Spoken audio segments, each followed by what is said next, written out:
आप लोगों ने देखा, कभी लाला जी आगे, कभी मोदी जी आगे, लेकिन हम लोगों को पहले ही पता था कि दिल्ली लाला जी को दी जाएगी और गुजरात मोदी जी ले जाएंगे। साथियों, ये जो बंदर बाट चल रहा है, ये सामान्य व्यक्तियों की समझ में नहीं आएगा, क्योंकि वो लोग चिंतक और विचारक नहीं होते। वो मात्र जनसंख्या बढ़ाने के लिए देश में काम करते हैं और पेट पालने के लिए। लेकिन जो मूलभूत समस्याएं हैं देश में, या जो देश की तरक्की के लिए सरकारों को करना चाहिए, उनकी तरफ मुश्किल से 10% लोगों का ध्यान जाता है। उसमें भी अगर हम लोग देखें तो 5% लोग ही हैं जो दूरदर्शी होते हैं, जो चीज़ों को नज़दीक से समझते हैं। आपने इस चुनाव से पहले भी देखा होगा, 5 राज्यों में चुनाव हुए थे और कैसे बम्पर वोट से पंजाब में लाला जी को जिताया गया। जीता नहीं था, जिताया गया था। उसके बाद 4 राज्य बीजेपी ने जीत लिए। लोगों में एक माहौल बनाया गया कि जनता का मूड ये था। लेकिन हमने उस समय भी कहा था कि एक पंजाब देकर के 4 राज्य ले लेना, ये बहुत बड़ी साजिश थी भाजपा की और आरएसएस की। हमने कल के रिजल्ट के पहले ही कह दिया था कि दिल्ली लाला जी को दी जाएगी और गुजरात मोदी साहब खुद ले जाएंगे, और वहां पर दिखाया जाएगा कि भाजपा की सुनामी है, तूफान है। और वहां लाला जी की जमानत जब्त हो रही है गुजरात में। कमाल का देश में लोगों का विचार है।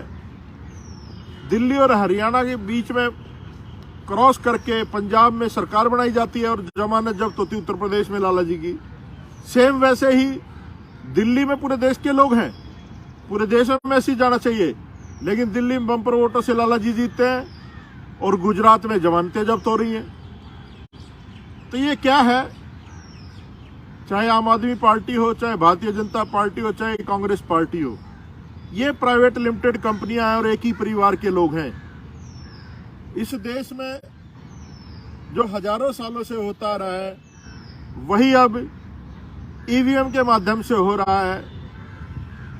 क्योंकि देश में जागरूकता बहुत है, ना जातीय जनगणना की जाती है, ना संख्या की बात होती है। और जहां तक बात की जाए उच्च न्यायालय की, तो उच्च न्यायालय ने भी फटकारा है सरकारों को, और उच्च न्यायालय ने अटॉर्नी जनरल को यह आदेश किया कि सरकार को देश के कानून का पालन करना चाहिए। और जब सर्वोच्च न्यायालय को यह बात कहनी पड़ जाए तो सोच लो आप कि देश में कानून का राज है या नहीं है। इलेक्शन कमीशन का अध्यक्ष एक दिन में चुन दिया जाता है, लेकिन वहीं अगर हम बात करें नोटबंदी की 2016 में हुई थी, आज तक ये हलफनामा नहीं पेश कर पाए हैं सुप्रीम कोर्ट में कि उस समझौते में किसके साइन हुए थे, किससे बात हुई थी, किसकी हामी हुई थी, क्या हुआ था, क्या नहीं हुआ था। तुगलकी फरमान देश में जारी कर दिया गया और लोगों की जमा पूंजी को कूड़ा मिट्टी बना दिएगा। साथियों, अगर आज भी आपकी आंखें नहीं खुलती हैं तो वो दिन दूर नहीं है जब इस देश में जो देश की बड़ी संख्या SC, ST, OBC और माइनॉरिटी के लोग हैं, इन लोगों को गुलाम बना दिया जाएगा।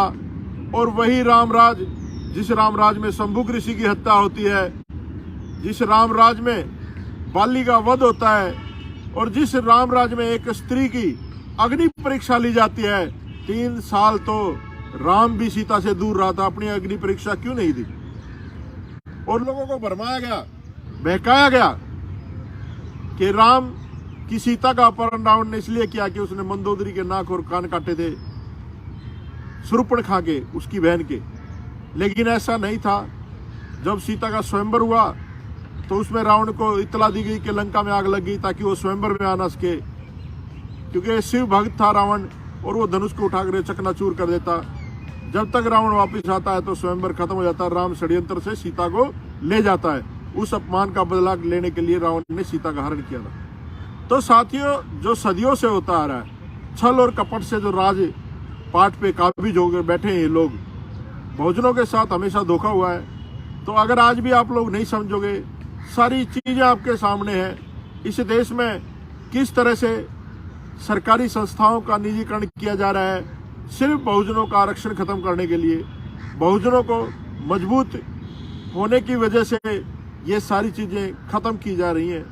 तो आप लोगों को समझने की आवश्यकता है, ये जो केजरीवाल नाम का एक प्रोडक्ट आया है मार्केट में, ये सबसे बड़ा दुश्मन है अम्बेडकरवाद का, बहुजनों का।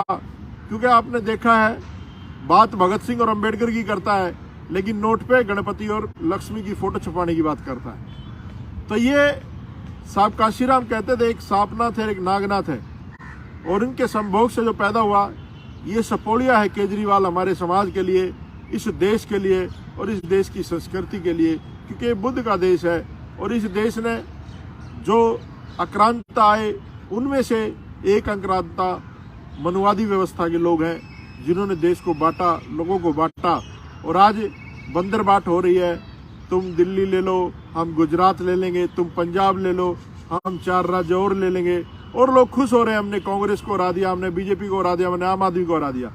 तुम किसी को नहीं हरा रहे हो, ये 3 भाई हैं, आपस में बंटवारा कर रखा देश का, यहाँ तुम ले लो, वहाँ हम ले लेंगे, यहाँ तुम ले लो, हम वहाँ ले लेंगे। लेकिन जो इस देश के हकदार हैं उनसे नहीं लड़ेंगे। लड़ाई एकलव्य और अर्जुन की थी, लड़ाया गया दुर्योधन को और अर्जुन को। तो साथियों, आपको समझने की जरूरत है, इस देश में असली जो व्यवस्था की लड़ाई है वो व्यवस्था परिवर्तन की है। इस देश में व्यवस्था परिवर्तन कभी नहीं हुआ, ना देश आजाद हुआ, देश में सिर्फ सत्ता हस्तांतरण हुआ है। राजनीतिक रूप से देश आजाद हुआ था, सामाजिक, आर्थिक और कानूनी रूप से। आज भी इस देश में गरीब को, बेचारे को घोड़ी पे से उतार करके पीटा जाता है। आज भी मनीषा हाथरस कांड होता है। आज भी दिल्ली कैंट में एक गरीब की बेटी के साथ बलात्कार होता है, जला दिया जाता है। कितने ऐसे उत्पीड़न के मामले आपके सामने आते हैं, लेकिन आप लोग हैं कि आप लोग समझ के राजी नहीं है। बाबा साहब अम्बेडकर की विचारधारा को जन जन तक पहुंचाना होगा, और जो सपना बाबा साहब अम्बेडकर ने देखा था कि इस 21वीं सदी में आप इस देश के हुक्मरान बनोगे, आपको पूरा करना होगा। और एक और बात मैं आपको बताऊं, जब बाबा साहब अम्बेडकर ने वोट का अधिकार दिया तो वो हंसते हुए बाहर आ रहे थे। तो बाहर मदन मोहन मालवीय पंडित जी मिले, उन्होंने कहा कि अम्बेडकर आप बहुत खुश हो आज। तो बाबा साहब ने कहा, मैं खुश हूँ, और मैं इसलिए खुश हूँ कि मैंने आज रानी के पेट का ऑपरेशन कर दिया है। अब राजा जो है वो बैलेट पेपर से पैदा होगा, ना कि रानी के पेट से पैदा होगा। बाबा साहब ने व्यवस्था की तो पहली बार इस देश की प्रधानमंत्री एक महिला बनी, और इतने बड़े सूबे की मुख्यमंत्री 4 बार एक दलित समाज की बेटी आर्यन लेडी बहन कुमारी मायावती बनी। तो ये किसकी देन है? ये ना किसी देवी ना किसी देवता की देन है। ये अगर देन है तो बाबा साहब अम्बेडकर की देन है, जिसने इस देश में डेमोक्रेसी लाई और हमारे जैसे गरीब दबे कुचले समाज के लोगों को ये अधिकार दिया कि इस व्यवस्था में आप भी हिस्सेदार होंगे और आप इस देश के हुक्मरान बन सकते हैं। क्योंकि जिसकी जितनी संख्या होती है उसके हिसाब से लोकतंत्र में राजा बनता है, लेकिन इन्होंने उस लोकतंत्र का भी इलाज ढूंढ लिया है। ईवीएम मशीनें ला करके आपस में बांट लेते हैं और लोग सोचते हैं हमने फलाना हरा दिया, हमने ढिकड़ा हरा दिया। आप इनके मुखिया देखिए, तीनों पार्टियों के ब्राह्मण बनिया ठाकुर ही हैं। तो साथियों, आज बहुत बम्पर तरीके से गुजरात जीता जाएगा, जैसे कल केजरीवाल को दिल्ली दी गई थी गिफ्ट में, क्योंकि इनका समझौता हुआ है कि आप यहाँ जाओ हम वहाँ जाएंगे। तो आपको समझने की जरूरत है, आपके हर हक अधिकार की बात कोई नहीं कर सकता। इस देश में अगर बदलाव लाना है तो बाबा साहब अम्बेडकर की आइडियोलॉजी को इम्प्लीमेंट करना होगा, सिर्फ बातें नहीं करनी उनके बारे में। भगत सिंह की आइडियोलॉजी को इम्प्लीमेंट करना होगा, सिर्फ बातें नहीं करनी। जय भीम साथियों, और ये बात जन जन तक पहुंचाएं, और इस बात को सब्सक्राइब की जगह आप लोग शेयर करके सब तक पहुंचा सकते हैं। ज़्यादा से ज़्यादा लोग इस बात को शेयर करें। जय भीम, जय भारत।